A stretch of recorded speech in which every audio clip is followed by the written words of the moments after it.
Licenciada Mariana Áviles es abogada, fundadora y gerente de Status, una red legal digital dedicada al contacto profesional y el marketing jurídico. Actualmente es docente de pregrado en la materia de Derecho de las TIC y coordinadora del Diplomado Legaltech e Innovación de la Universidad Católica Boliviana San Pablo.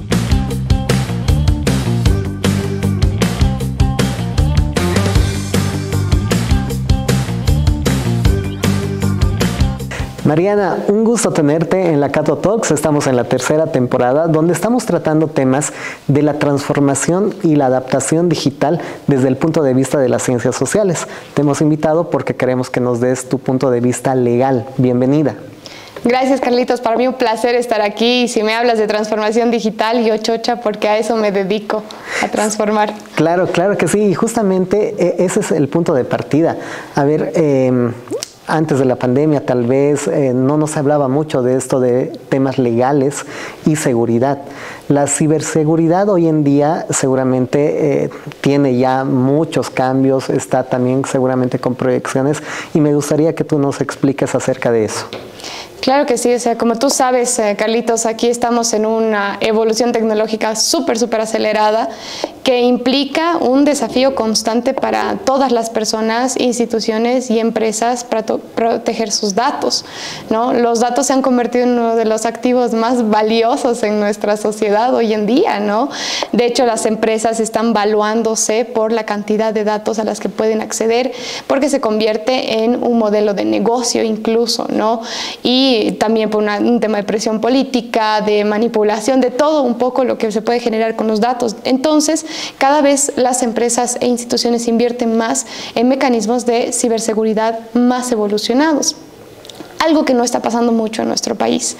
Nos está faltando hablar de ciberseguridad en nuestro país. De hecho, si hablamos de un gobierno electrónico, que ya estamos en el 2025, cierra el proceso de gobierno electrónico en Bolivia, el proyecto de ciberseguridad es el último en aplicarse.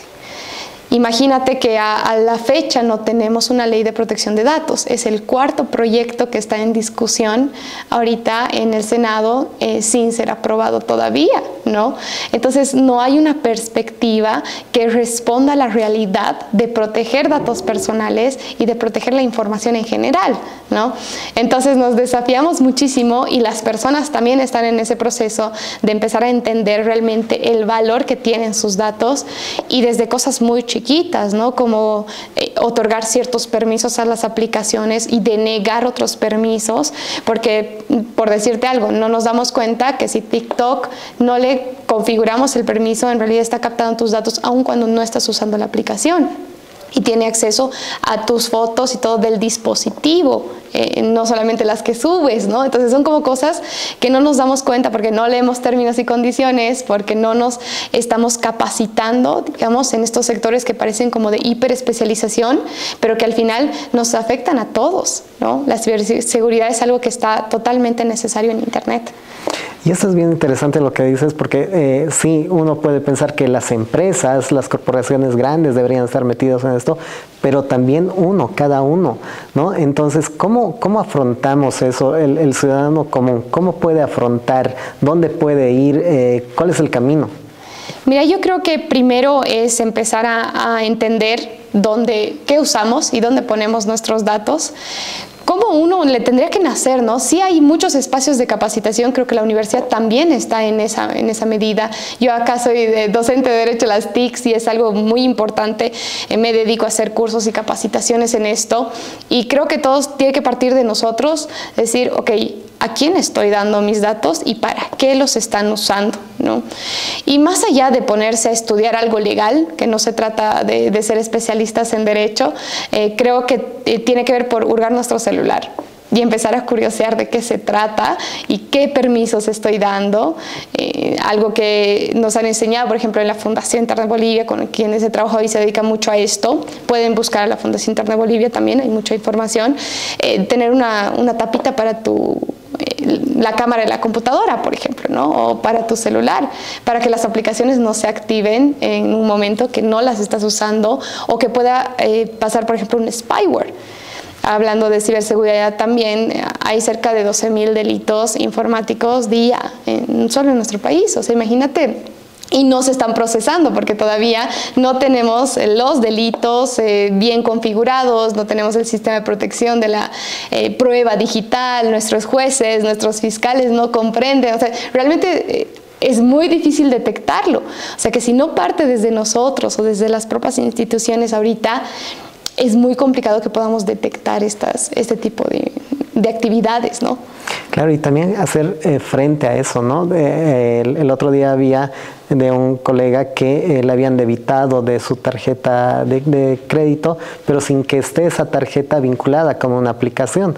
Entonces, como que es muy restrictivo ¿qué puedo hacer? ¿Me debitan dinero? ¿Dónde voy? ¿Qué hago? ¿Cuál es el procedimiento? Ya, buenísimo. Es una genial pregunta porque ante un usuario, digamos, desamparado, uno está la institución propia, por ejemplo, el banco, ¿no? El banco, en general, los bancos ya tienen cierta evolución tecnológica y son quienes primero están obligados a tomar medidas de seguridad. Entonces, una recomendación sería tomar el seguro de tu tarjeta, porque es verdad que si bien no pusiste en esta aplicación, estás circulando los datos de tu tarjeta por algún lado de internet, ¿no? Entonces, poder asegurar y hacer reclamo oportunamente en la entidad financiera o en la institución, en la empresa a la cual directamente está relacionado. Después hay otras instancias, pero créeme que es un poquito difícil porque te puedes ir al Viceministerio del Usuario y el Consumidor, ¿no? Y ellos tienen ciertas limitaciones. Estuvimos haciendo una investigación sobre el entorno digital, ¿no? De poder identificar correctamente a las empresas. A veces se complica porque las empresas son extranjeras, pero puedes ir a reclamar al Viceministerio y que hagan alguna labor para poder reparar al menos el daño que se te ha provocado, ¿no? Ahora, si estamos hablando de temas de telefonía, podemos ir a la ATT, ¿no? Yo estuve trabajando muchos años ahí, ellos justamente se encargan de ver reclamaciones entre el usuario y el operador, por ejemplo. Si es que hay una vulneración de comunicaciones, algún tema de envío de mensajes, de bases de datos y todo esto, pues son ellos los que se encargan, ¿no? Y si realmente el tema es un poco más complicado, tendríamos que ir por una vía de delitos informáticos, pero con un asesoramiento correcto para poder recabar esa prueba y hacerles entender a los jueces y a los fiscales de qué se trata, ¿no? Es desafiante dedicarse a esta área legal en un entorno digital que todavía en Bolivia no se está desarrollando, pero que en el mundo es totalmente desarrollado, ¿no? Entonces ahí viene esa labor de tener este tipo de conversaciones y empezar a despertar en lo que se necesita realmente. Justamente el que el mundo ya está en otro ritmo, digamos, y aquí en Bolivia estamos todavía lentos. Pero ¿y qué pasa con la inteligencia artificial? Ha sido un boom el año pasado más que todo, en todas las áreas, las profesiones, etcétera. ¿Y cómo vemos el entorno de la inteligencia artificial y este tema de ciberseguridad o la parte legal? Mira, el tema de inteligencia artificial es una locura, ¿no? Y en el derecho hay muchas aristas que tocar. ¿Qué pasa? O sea, si bien el boom nació el año pasado, son años que la inteligencia artificial viene aprendiendo cual si fuera una niña y ahora es adolescente porque ya sabe muchas cosas y tanto que ha aprendido a tener un lenguaje, digamos, natural con nosotros y por eso ChatGPT se ha vuelto como súper famoso, ¿no? Pero hay algunos desafíos ahí. Para empezar, sobre la propiedad intelectual. ¿A quién le pertenece lo que la inteligencia artificial produce, ¿no? En instituciones académicas, todos los docentes se están preguntando eso. Bien, ¿qué hago si me presenta un ensayo directamente de ChatGPT? Entonces, para empezar, la tecnología debe combatir a la tecnología. O sea, necesitamos softwares suficientemente desarrollados que puedan detectarlo. No prohibirla, jamás prohibirla, porque es al igual que cualquier otra herramienta útil para nuestro aprendizaje. El tema es saber el cómo utilizarla y darnos cuenta que la inteligencia artificial tiene errores, que ahí es donde se necesitan habilidades humanas también, ¿no? De poder contrastar las fuentes que te da la inteligencia artificial, contrastar el contenido, porque al final no sabes de dónde viene. Y ya ha pasado que realmente son muchos errores los que presentan. No existe esa bibliografía o un montón de cosas, ¿no? ¿Y qué pasa con ese contenido? Ahora hay demandas de artistas, demandas de autores a la inteligencia artificial porque han utilizado su contenido. O sea, la inteligencia artificial agarra todo lo que está en la web. Entonces agarra textos de personas, cosas que tienen derechos de autor. O sea, apartamos de que toda creación humana le perteneció a alguien. Esa es la propiedad intelectual, de decir, ok, yo he escrito este libro, puedo explotarlo porque es mío, lo puedo registrar y aún no lo registre gracias al convenio de Berna, tengo derecho sobre este libro. Entonces, el hecho que la inteligencia artificial agarre todo de todo lado, lo mezcle y ni siquiera puedes identificar, hay como una pérdida de la propiedad intelectual de los humanos, ¿no? Es como si estuviéramos haciendo un sacrificio intelectual ahí para la inteligencia artificial, pero no podemos dejar de lado que sí existen estos derechos. Por eso es que ahorita están enfrentando esas demandas ChatGPT, BART y muchas otras inteligencias artificiales por no haber solicitado la licencia, porque esto se solucionaría si las inteligencias artificiales dijeran, ok, vamos a usar toda esta base de datos y pidamos el permiso. Entonces, cuando los autores conceden el permiso, ya la inteligencia podría utilizarla, ¿no? Con ciertos límites que el propio autor genere. Entonces, es una locura cómo las aplicaciones empiezan a funcionar. Imagínate que ahora hay una aplicación que se llama Do Not Pay, que ya se convierte en un abogado. Entonces, tú te pones un audífono y el abogado artificial o robot te va diciendo qué decir en tu argumento. Y ahí también te preguntas de quién es la responsabilidad si no te asesora bien, ¿no?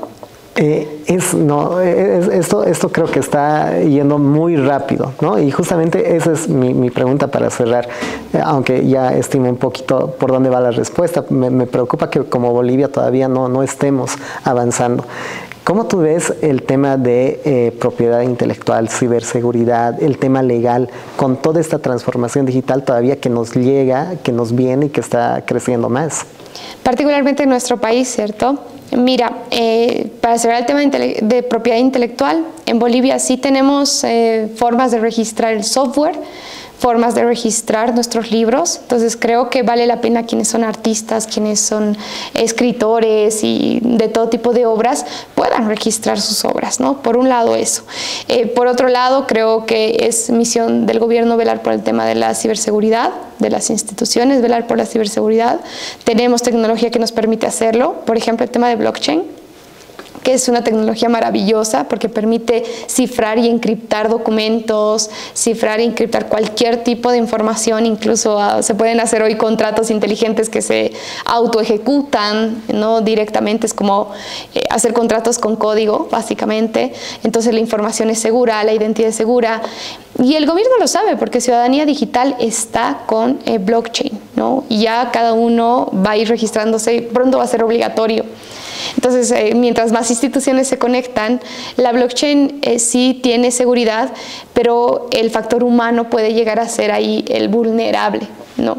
Entonces, creo que el tema de capacitación, de conversar como lo estamos haciendo tú ahora, es fundamental, y en aula también, ¿no? Entidades universitarias y todo puedan transmitirle a sus estudiantes que vean qué es lo que tienen en la mano, qué es lo que usan todos los días y que utilicemos perfectamente esta tecnología, pero con cierto grado de responsabilidad y saber cuáles son esas consecuencias legales, ¿no? Perfecto, Mariana. Yo, antes de terminar el programa, quiero entregarte este reconocimiento por haber estado en la Cato Talks en su tercera temporada. Gracias. Gracias a ti, querido Carlitos. Un gusto conversar contigo.